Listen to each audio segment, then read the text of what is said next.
নমস্কাৰ মই মজিদ বন্ধুসকল বলগতা চাওক আজি 9টা গুৰুত্বপূৰ্ণ খবৰ প্ৰথমটো খবৰ জুমৰ শিল্পীক লৈ মুখ্যমন্ত্ৰী হিমন্ত বিশ্ব শৰ্মাৰ বৃহৎ ঘোষণা জুমৰ বিনন্দিনীত অংশ লোৱা প্ৰতিগৰাকী শিল্পীয়ে লাভ কৰিব 25,000 কোটি টকা সৰু সজাত এই ঘোষণা মুখ্যমন্ত্ৰী হিমন্ত বিশ্ব শৰ্মাৰ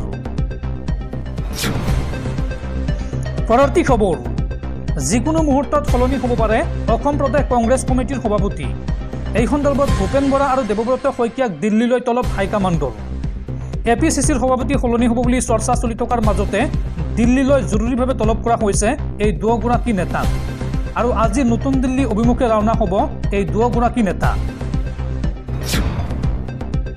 পৰৱৰ্তী খবৰ মিছা কথা কৈছে বিধায়ক অখিল গগৈয়ে উচ্চতৰ মাধ্যমিকত দ্বিতীয় বিভাগতে উত্তীৰ্ণ হৈছিল অখিল গগৈৰ পত্নী ডক্টৰ গীতাশ্ৰী তামুলী আৰু ডিব্ৰুগড় বিশ্ববিদ্যালয়ৰ স্নাতকত গোল্ড মেডেলিষ্ট নহয় গীতাশ্ৰী তামুলী অখিল গগৈৰ পত্নী সন্দৰ্ভত এই বিস্ফোৰক অভিযোগ বিধায়ক বিশ্বজিৎ ফুকনৰ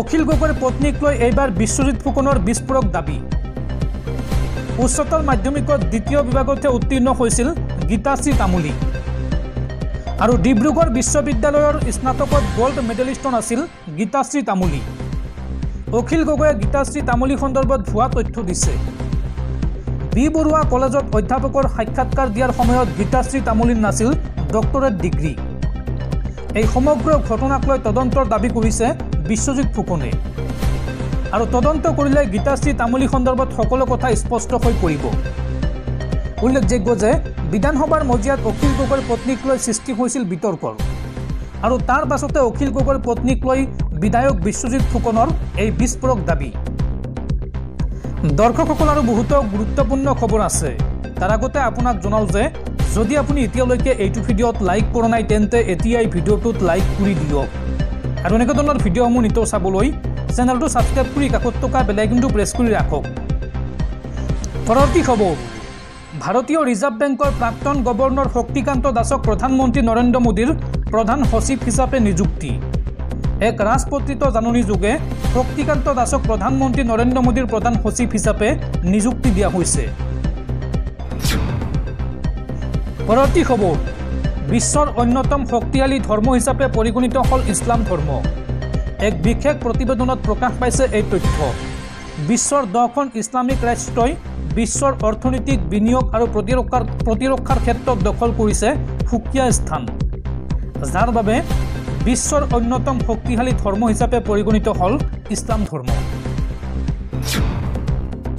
পৰৱৰ্তী খবৰ সাংসদ ৰকিবুল হুছেইনৰ আক্ৰমণৰ ঘটনাক লৈ পুনৰ প্ৰতিক্ৰিয়া প্ৰকাশ কৰিছে ৰাজ্যৰ মুখ্যমন্ত্ৰী হিমন্ত বিশ্ব শৰ্মাই হিমন্ত বিশ্ব শৰ্মাই এই সন্দৰ্ভত কয় যে ৰকিবুল হুছেইনৰ গাত এটাও আঘাত নাথাকিলে কেনেকৈ ধাৰা লগোৱা হ'ব ৰকিবুল হুছেইনে নিজে তদন্ত বিচৰা নাই ৰকিবুল হুছেইনৰ আক্ৰমণৰ ঘটনাক লৈ এই মন্তব্য ৰাজ্যৰ মুখ্যমন্ত্ৰী হিমন্ত বিশ্ব শৰ্মাৰ ৰকিবুল হুছেইনৰ ওপৰত হোৱা আক্ৰমণ সন্দৰ্ভত মুখ্যমন্ত্ৰীৰ পুনৰ প্ৰতিক্ৰিয়া মুখ্যমন্ত্ৰীগৰাকীয়ে কয় যে আক্ৰমণৰ 48 ঘণ্টাৰ পাছতে স্বাস্থ্য পৰীক্ষা কৰিছে সাংসদজনে মোৰ এক্সৰ পিছতে স্বাস্থ্য পৰীক্ষা কৰিছে ৰকিবুল হুছেইনে অৰ্থাৎ ছ'চিয়েল মিডিয়া হেণ্ডেল এক্সত পোষ্ট কৰিছিল তাৰ পিছতে স্বাস্থ্য পৰীক্ষা কৰিছে গাত এটাও আঘাত নাথাকিলে কেনেকৈ ধাৰা লগোৱা হ'ব ৰকিবুল হুছেইনে নিজে তদন্ত বিচৰা নাই এজাহাৰ দিছে 24 ঘণ্টাৰ আগত আৰু স্বাস্থ্য পৰীক্ষা কৰিছে 48 ঘণ্টাৰ পাছত ৰকিবুল হুছেইনৰ ওপৰত হোৱা আক্ৰমণ সন্দৰ্ভত মুখ্যমন্ত্ৰী হিমন্ত বিশ্ব শৰ্মাৰ এই প্ৰতিক্ৰিয়া পৰৱৰ্তী খবৰ পুনৰ ঋণ ল'ব অসম চৰকাৰে এইবাৰ পুনৰ একেলগে 1,850 কোটি টকাৰ ঋণ ল'ব অসম চৰকাৰে 25 ফেব্ৰুৱাৰীত একেদিনাই ভাৰতীয় ৰিজাৰ্ভ বেংকৰ পৰা অসম চৰকাৰে ঋণ ল'ব 1,850 কোটি টকাৰ পৰৱৰ্তী খবৰ অসমলৈ আহি আছে প্ৰধানমন্ত্ৰী নৰেন্দ্ৰ মোদী সোমবাৰে বিয়লি 6 বজাত ঝুমুৰ নৃত্য চাবলৈ সৰুসজা ষ্টেডিয়ামত উপস্থিত হ'ব প্ৰধানমন্ত্ৰী নৰেন্দ্ৰ মোদী মুখ্যমন্ত্ৰী হিমন্ত বিশ্ব শৰ্মাই জনালে এই কথা পৰৱৰ্তী খবৰ সাৱধান বিশ্ববাসী পৃথিৱীৰ পৰা নোহোৱা হৈ যাব অক্সিজেন এই সন্দৰ্ভত সময়সীমা বান্ধি দিছে বিজ্ঞানীসকলে পৃথিৱীৰ সকলো জীৱৰ বাবে অক্সিজেন এক অপৰিহাৰ্য পদাৰ্থ অক্সিজেন নাথাকিলে এই পৃথিৱীত কোনো প্ৰাণী বা উদ্ভিদ জীয়াই থাকিব নোৱাৰে। এই অক্সিজেন উৎপাদনত উদ্ভিদে আটাইতকৈ গুৰুত্বপূৰ্ণ ভূমিকা পালন কৰে। কিন্তু মানুহে নিজৰ স্বাৰ্থত অবিবেচকভাৱে গছ-গছনি কাটি তহিলং কৰিছে। শেহতীয়াকৈ তোহো বিশ্ববিদ্যালয় আৰু নাছাৰ এজন বিজ্ঞানীয়ে গৱেষণাৰ দ্বাৰা এক প্ৰতিবেদন ৰাজহুৱা কৰিছে। তেওঁলোকৰ মতে এদিন পৃথিৱীৰ অক্সিজেন একেবাৰে শেষ হৈ যাব। এই দুজন বিজ্ঞানীয়ে গৱেষণা কৰি উলিয়াইছে যে পৃথিৱীত আৰু 1 বিলিয়ন বছৰলৈ অক্সিজেন থাকিব। তেওঁলোকে প্ৰকৃতি বিষয়ক এখন আলোচনী দিয়া বিষয়ে বিতংভাৱে লিখিছে এই তথ্য। পৃথিৱীত অক্সিজেনৰ কেইবাটাও উৎস আছে আৰু তাৰ পৰাই সমগ্ৰ বিশ্বই অক্সিজেন লাভ কৰে। কিন্তু মানৱ সভ্যতাৰ অগ্ৰগতিৰ লগে লগে এই উৎসসমূহ ধ্বংস কৰি অহা হৈছে। গতিকে যেতিয়া উশাহ ল'বলৈ আৰু অক্সিজেন নাথাকিব তেতিয়া তাৰ পৰা উভতি অহাৰ বাট নাথাকিব। অক্সিজেন কমি যোৱাৰ লগে লগে ৰ'দৰ উত্তাপে সকলোৰে ছালত ফুহাৰ সৃষ্টি কৰিব। পৃথিৱীৰ মাটি ফাটিবলৈ আৰম্ভ কৰিব। ইয়াক ৰোধ কৰিব পৰা নাযাব।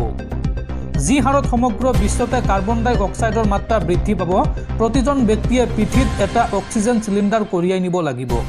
অক্সিজেন নোহোৱা হোৱাৰ লগে লগে কেৱল মানুহেই নহয়, আন জীৱ জন্তুৰো মৃত্যু হ'ব। পৃথিৱীত কাৰ্বন ডাই অক্সাইড বৃদ্ধি হ'লে ক্ষুদ্ৰ ক্ষুদ্ৰ বেক্টেৰিয়া গঠন হ'ব। প্ৰতিটো প্ৰাণীৰ শৰীৰত এই বেক্টেৰিয়াই বাহ সাজিব বিচাৰিব। বিজ্ঞানী দুজনৰ গৱেষণাত পোহৰলৈ আহিছে এই চাঞ্চল্যকৰ তথ্য। পৰৱৰ্তী খবৰ, USTMক লৈ পুনৰ ডাঙৰ মন্তব্য ৰাজ্যৰ মুখ্যমন্ত্ৰী হিমন্ত বিশ্ব শৰ্মাৰ। হিমন্ত বিশ্ব শৰ্মাই এই সন্দৰ্ভত কয় যে USTMখন ভুৱা। সুপ্ৰিম কোৰ্টৰ মনিটৰিং কমিটিত যাব USTMৰ কলা অধ্যায়। মুখ্যমন্ত্ৰী হিমন্ত বিশ্ব শৰ্মাৰ এই ডাঙৰ মন্তব্য। আৰু USTMৰ কলা অধ্যায় সন্দৰ্ভত আৰক্ষী আৰম্ভ কৰিছে তদন্ত। ইতিমধ্যে গ্ৰেপ্তাৰ কৰা হৈছে USTMৰ স্বত্বাধিকাৰী মহবুবুল হকক। USTM এখন ভুৱা প্ৰতিষ্ঠান। সেই ভুৱা প্ৰতিষ্ঠানত PhDও বিক্ৰী যায়। সুপ্ৰিম কোৰ্টৰ মনিটৰিং কমিটিত যাব USTMৰ কলা অধ্যায়। মুখ্যমন্ত্ৰী ডক্টৰ হিমন্ত বিশ্ব শৰ্মাৰ এই ডাঙৰ মন্তব্য। পাহাৰ কটাক লৈ সাজু কৰা হৈছে পিটিশ্যন। এতিয়া আৰ্থিক সংকটত ভুগিছে USTM। কাৰণ বিদেশৰ পৰা অহা সাহায্য বন্ধ হ'ল USTMৰ।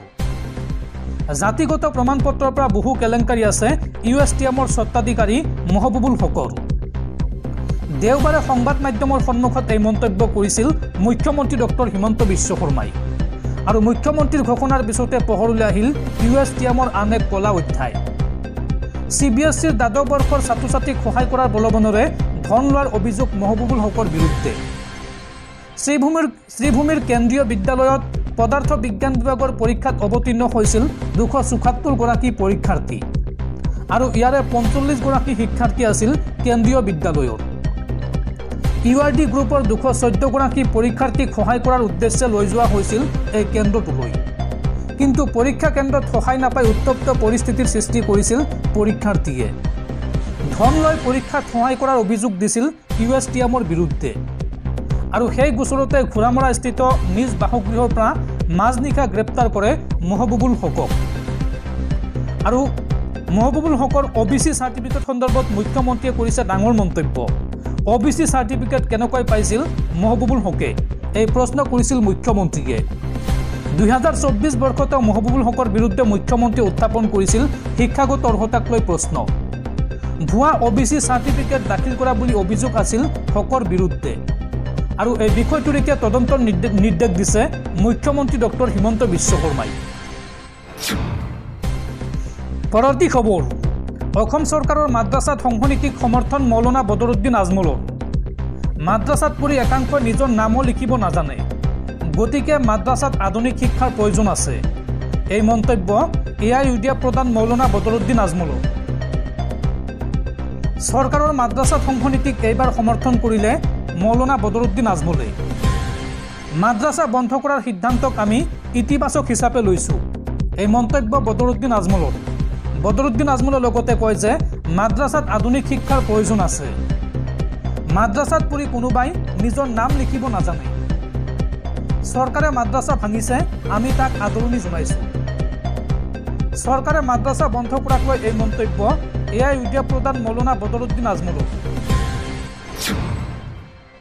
পৰৱৰ্তী খবৰ, পুনৰ বিতৰ্কত শংকৰ সংঘ এইবাৰ তুলনি বিয়াক কেন্দ্ৰ কৰি বিতৰ্কত শংকৰ সংঘ বিয়াৰ এমাহৰ পিছত আমিষ ভোজ দিয়াৰ বাবে শংকৰ সংঘই এঘৰীয়া কৰিলে যোৰহাটৰ এটা পৰিয়ালক ফলত এতিয়া শংকৰ সংঘৰ বিৰুদ্ধে আইনী ব্যৱস্থা লোৱাৰ সিদ্ধান্ত যোৰহাটৰ এই পৰিয়ালটোৰ